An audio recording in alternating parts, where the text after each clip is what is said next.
시청자 여러분 안녕하세요. 육아포커스 이보연입니다. 실내에서 키우는 화분은 공기정화와 가습효과로 많은 사랑을 받고 있죠. 특히 환기가 어려운 겨울철에는 화분 하나만으로도 답답한 실내 공기를 쾌적하게 바꿀 수 있어 겨울철 실내 환경 관리에 도움이 됩니다. 하지만 기온이 떨어지는 겨울에는 식물이 잘 자라지 않거나 시들 수도 있는데요. 오늘은 겨울철 화분 관리 방법에 대해 몇 가지 팁을 알려드립니다. 겨울철 화분은 적정 온도를 유지해주는 게 중요합니다. 적정 온도는 식물의 종류에 따라 차이가 있는데요. 최저 10도 이상으로 유지해줘야 합니다. 겨울 화분은 위치도 중요한데요. 베란다가 아닌 실내에서 관리해야 하고요. 난방 보일러의 열기가 식물 뿌리를 건조하게 만들 수 있으니 바닥보다는 선반 위로 옮겨두는 게 좋습니다. 물은 보통 흙 표면이 말랐을 때 주는 게 바람직하고요. 흙이 얼지 않도록 낮에 물을 주는 게 좋습니다. 1월의 마지막 주 주말 오전 방송 시작하겠습니다. 본격적인 졸업 시즌이 시작됐는데요. 코로나19 사태가 졸업식 풍경마저 바꾸고 있습니다. 비대면으로 하거나 학급별로 졸업식을 치르면서 올해는 예년처럼 떠들썩한 분위기를 찾아볼 수 없게 됐습니다. 광주의 한 초등학교입니다. 온라인 수업을 받던 6학년 학생들이 졸업식을 위해 오랜만에 학교에 나왔습니다. 졸업식은 예년과 달리 강당이나 운동장이 아닌 교실에서 진행됩니다. 학부모의 참석도 금지돼 축하 꽃다발을 건네는 모습은 완전히 사라졌습니다. 교장 선생님은 화면 너머로 마지막 인사를 전합니다. 작은 꼬마의 모습으로 1학년에 입학한 여러분의 모습이 6학년의 전 과정을 마치고 오늘 이렇게 졸업을 하게 되었습니다. 후배들도 학부모들도 미리 준비한 영상으로 작별 인사와 축하 인사를 대신합니다. 졸업을 진심으로 축하한다. 축하해. 친구들 항상 꿈을 향해 도전하는 멋진 친구들이 되길 바란다. 졸업식 후 점심은 짜장면 대신 학교 급식으로 대신했습니다. 친구들과 마음껏 뛰놀지 못한 게 못내 아쉽습니다. 학교도 많이 못 나오고 축구도 못하고 많이 그리고 코로나 없었을 때는 친구들이랑 막 놀고 쉬는 시간 때도 자유롭게 노는데 그거를 못한 점이 아쉬웠어요. 담임 선생님도 아쉬움이 많이 남습니다. 더 많이 보고 재밌는 활동 많이 하려고 했는데 코로나 상황 때문에 많이 못했던 게 되게 미안하고 아쉽고 그래도 중학교 가서도 친구들 선생님 잊지 말고 잘 지냈으면 좋겠다. 코로나로 인해 아예 온라인으로만 졸업식을 하는 학교도 있습니다. 졸업식 일정을 앞당겨 1월에 조기 졸업식을 하는 학교도 많아졌습니다. 코로나19가 장기화되면서 함께 모여 축하하거나 석별의 정을 나누는 졸업식 문화가 사라지고 있습니다.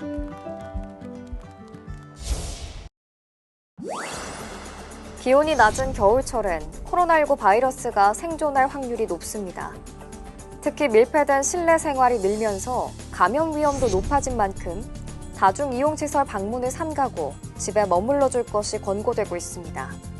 하지만 집안에서도 마냥 안심할 수는 없습니다. 실제 지난 12월 말 기준 전체 확진자 4명 중 1명은 가족 간 감염 사례입니다.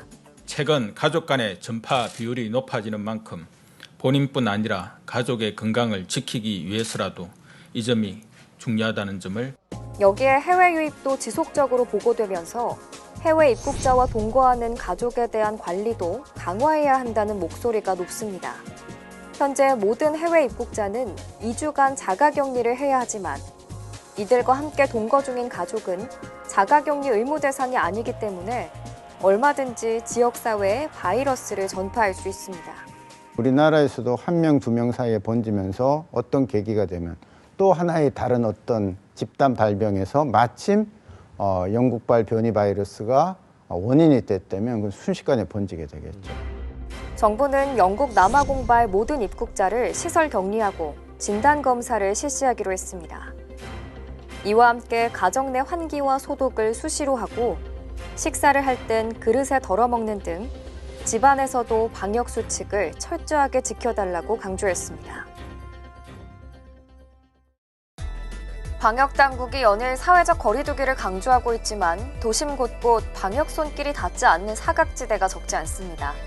바로 코로나 사태 속에 가장 큰 어려움을 겪고 있는 빈곤 소외계층의 이야기입니다. 서울 탑골공원 주변. 점심시간이 가까워지자 긴 줄이 생겼습니다. 흔히 말하는 사회적 거리두기는 지켜지지 않았습니다. 길 건너편 인사동 입구도 상황은 마찬가지. 대부분 노인들로 자선단체에서 주는 점심을 기다리고 있었습니다. 왔어? 예. 가만 가져보려고 어디 살린 거야. 안 주면은 그냥 줄서 있다가 바로 집에 간다고. 그럼 식사 어떻게 하지? 그러면 이제 굶어요. 빼곡히 선 줄에 코로나 감염 걱정도 들지만 어쩔 도리가 없습니다. 빼기하고 그래가지고 그게 사실 안 되는 건데 그래도 이제 해야 되는데.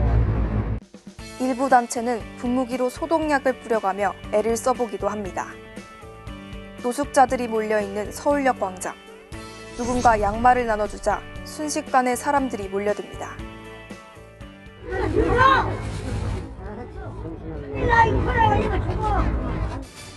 경찰이 나타나고 나서야 상황은 마무리됩니다.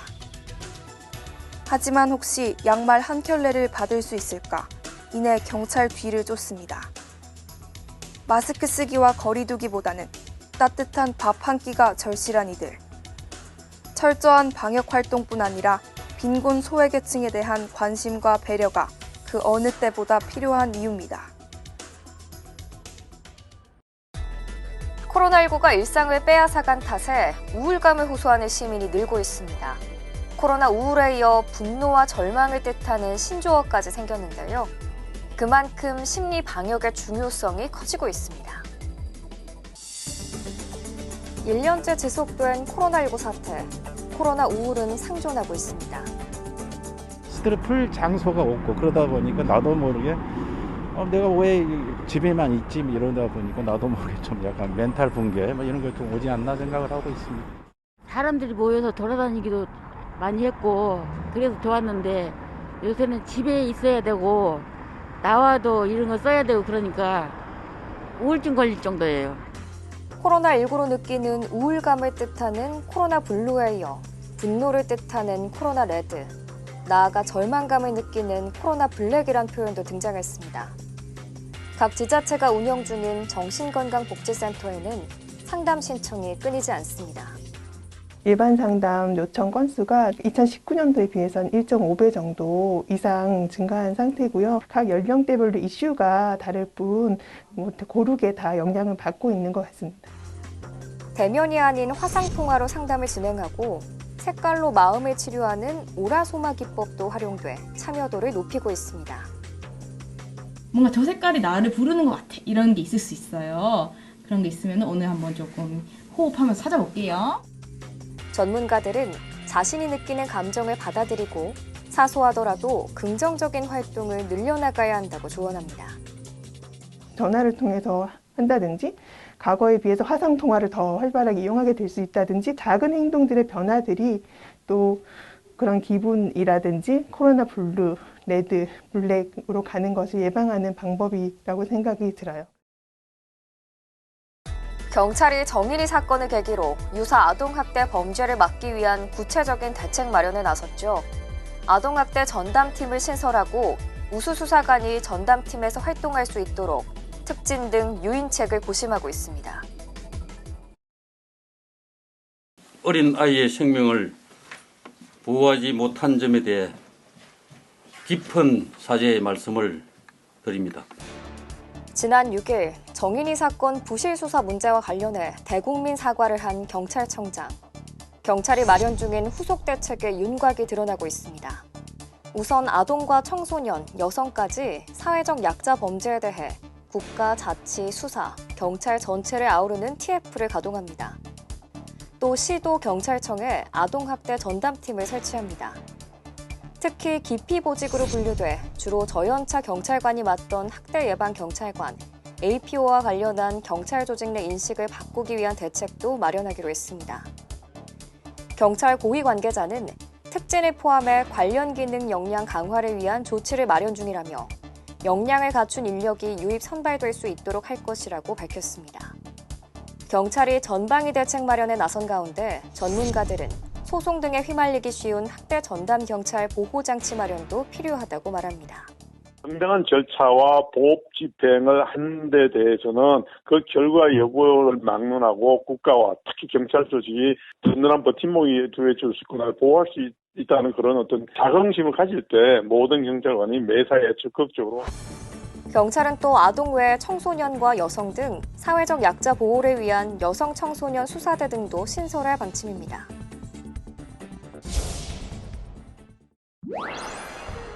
서울 은평구는 아동학대 조사를 전담하는 아동보호팀을 신설하기로 했습니다.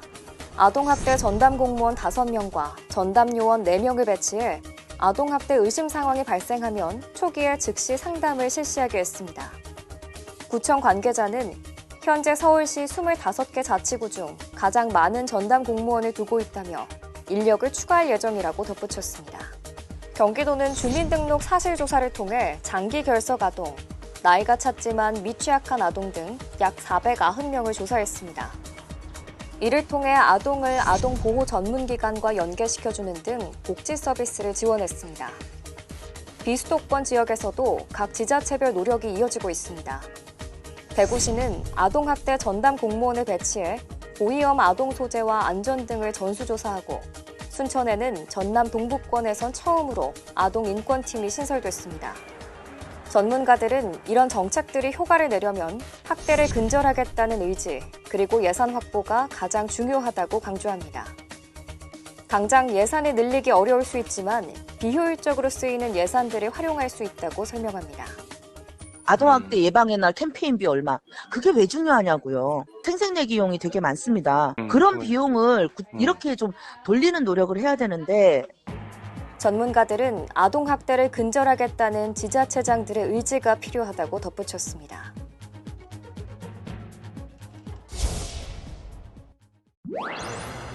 지난해 아동 청소년 관련 취업 제한 기관에 성범죄자 80명이 직원으로 근무하거나 기관을 운영해오다 적발됐습니다.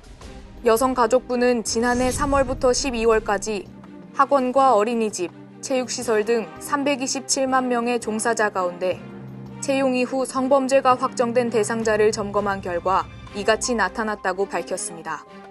80명 가운데 51명의 기관 직원은 해임되고 나머지 29명의 운영자는 기관 폐쇄 등 조치가 내려집니다.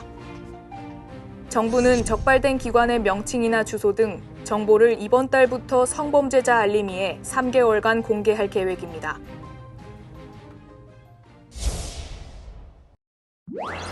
이번 연말정산 간소화 서비스에서 가장 크게 바뀐 점은 인증 방법입니다. 지난해 공인인증서 폐지로 이동통신 3사의 패스나 카카오 인증서 같은 민간 인증서도 쓸 수 있게 됐습니다. 다만 민간 인증서는 PC에서만 쓸 수 있고 홈택스 모바일 앱을 이용하려면 올해는 여전히 구공인인증서인 공동인증서를 써야 합니다.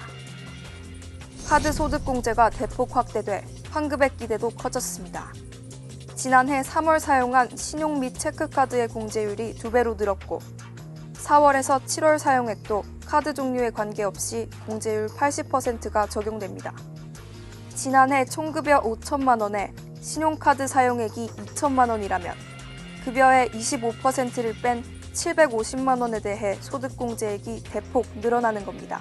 코로나19로 인해서 소비가 많이 위축되어 있었는데 온라인 위주로 소비가 많이 늘어났을 것이고 또 신용카드 소득공제에 의해서 혜택을 받으시는 분들이 늘어날 것으로 예상이 됩니다.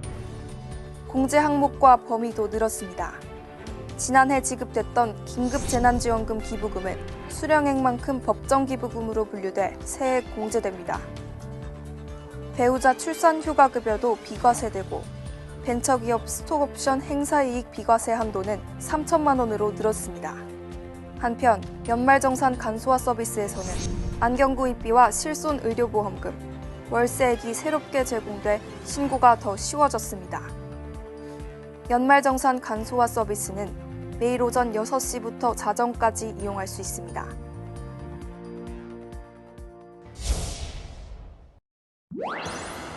비닐하우스 안 농민의 손길이 분주합니다.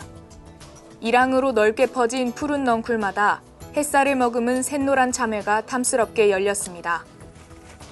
겨우내 정성스레 키워 어른 주먹보다 큰 참외 하나하나에 달콤한 향이 가득합니다. 첫 출하를 앞둔 농민은 벌써부터 마음이 설렙니다. 참외 같은 경우에는 지열로 이렇게 성장을 많이 하거든요.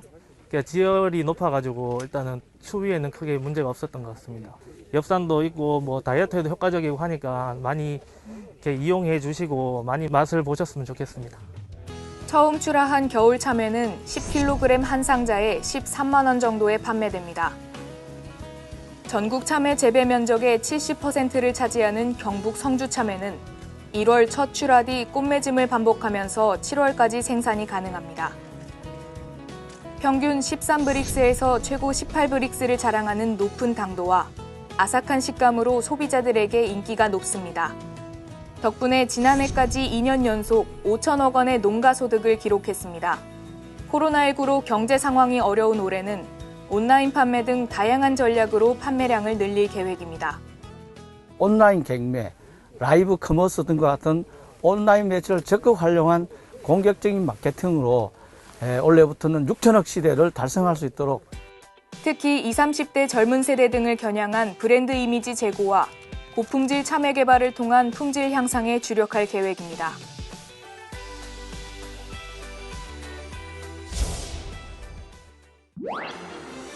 아동 돌봄 포인트의 절반인 20만 원 정도가 소비 지출 증가로 이어진다는 분석 결과가 나왔습니다. 한국금융연구원은 보고서에서 아동 돌봄 포인트가 지급된 지난해 4월 13일부터 4주 동안 전체 지원액 9,200억 원 중 2,760억에서 4,600억 원 정도가 추가 지출로 이어졌다고 밝혔습니다. 그러면서 시간이 지날수록 아동이 많은 지역과 적은 지역의 소비가 큰 차이를 보이지 않는다는 점에서 소비 진작 효과는 일시적이라고 설명했습니다. 정부는 앞서 코로나19로 인한 소득 보조를 위해 아동수당을 받는 가구에 만 7세 미만 아동 1인당 40만 원씩 지급했습니다. 이번 순서는 애니메이션으로 배우는 자녀 교육, 멋진 아이 골든벨입니다. 여러분 혹시 중립 언어에 대해 들어보셨나요? 아이와의 대화를 위해 꼭 알아둬야 할 대화법인데요. 어떤 내용인지 지금 바로 만나보시죠.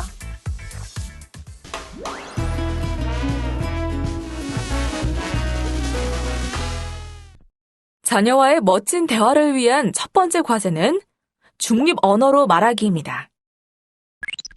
중립 언어란 감정, 비난, 편견, 평가가 없는 있는 그대로를 말하는 대화를 의미합니다. 중립 언어로 말하기 위해서는 긍정의 대화를 이해할 필요가 있습니다. 긍정의 대화란 긍정 심리학에 기반을 두고 아이의 약점이나 잘못에 초점을 두는 것이 아니라 아이의 강점과 아이가 잘하고자 했던 의도에 초점을 두는 대화를 말합니다. 그럼 긍정의 대화를 통한 중립 언어로 말하기를 유리의 도전 영상을 통해 살펴볼까요?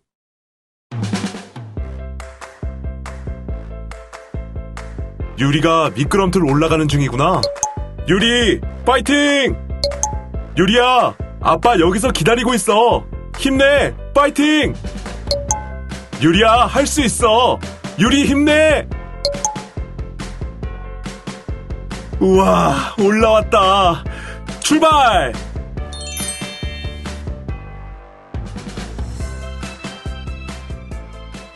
유리의 도전 동영상을 보며 유리 아버지가 한 중립적 언어를 찾아볼까요? 유리 아버지는 유리가 아직도 도착하지 않은 것에 초점을 둔 사실적 대화를 하고 있습니다. 코칭학에서는 사실적 대화를 중립 언어라고 합니다. 중립 언어는 있는 그대로 사실을 말하는 것입니다. 만약 유리의 아버지가 왜 아직 못 올라가니? 뭐가 높다고 쩔쩔매? 등의 대화를 사용하였다면 어땠을까요? 유리에게 감정, 비난, 편견, 평가가 들어간 부정적 대화를 했다면 유리는 못 올라갈 수도 있고 다 올라왔어도 친구들 앞에서 창피했을 것입니다. 아이의 자존감을 키우는 대화를 하기 위해서는 온전한 경청이 필요합니다. 유리가 지금 올라가는 중이구나. 유리야 힘내. 등의 응원하는 말과 함께 아이의 말을 듣고 행동을 따라가며 아이와 공감하는 온전한 경청이 아이의 자존감을 키울 수 있습니다. 그렇다면 중립 언어를 어떻게 하면 잘할 수 있을까요? 첫째, 분명하고 짧게 말합니다.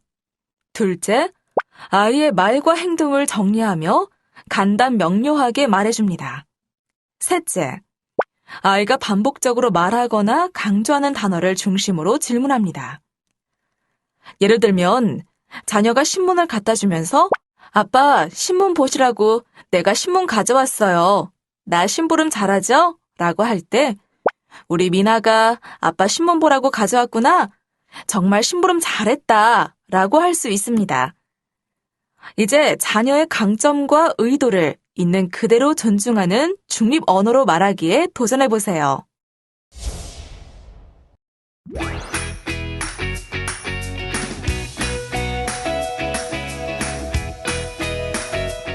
통계청에서 발표한 2020년 연간 고용 동향을 말씀드리겠습니다. 2020년 15세 이상 인구는 4,478만 5천 명으로 전년 대비 28만 1,000명, 0.6% 증가했고 경제활동 인구는 2,801만 2천 명으로 전년 대비 17만 4천 명, 0.6% 감소한 것으로 나타났습니다. 경제활동 참가율은 62.5%로 전년 대비 0.8% 하락했고 이를 성별로 살펴보면 남자는 72.6%로 전년 대비 0.9% 하락했고 여자는 52.8%로 전년 대비 0.7% 하락했습니다. 연령 계층별로는 60세 이상에서는 1% 상승했으나 20대, 30대, 40대, 50대 등 전 연령층에 걸쳐 하락한 것으로 나타났습니다.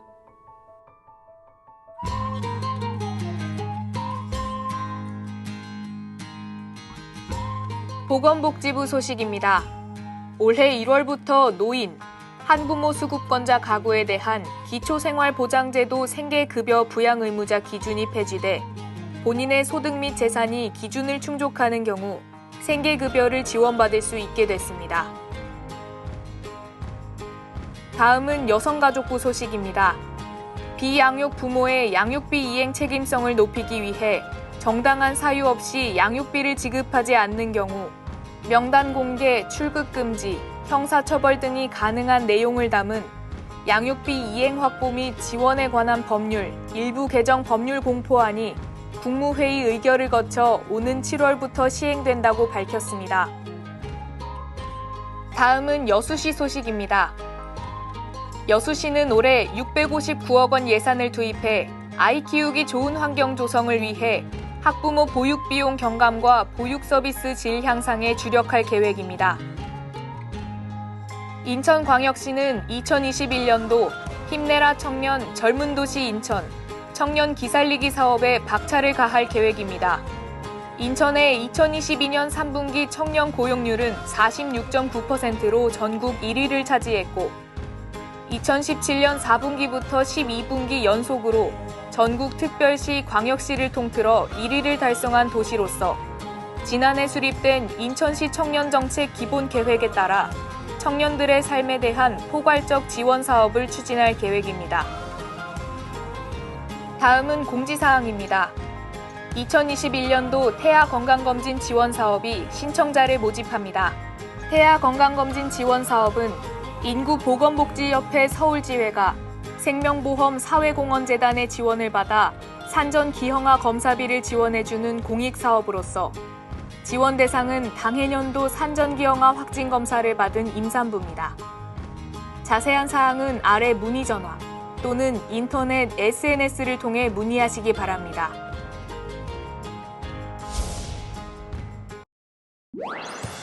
오늘은 1월 마지막 주 토요일입니다. 가족과 함께 할 수 있는 바깥 활동 실천해 보시는 게 어떨까요? 즐거운 토요일 보내시길 바라며 저는 저녁 8시 새로운 소식으로 여러분 찾아뵙겠습니다. 감사합니다.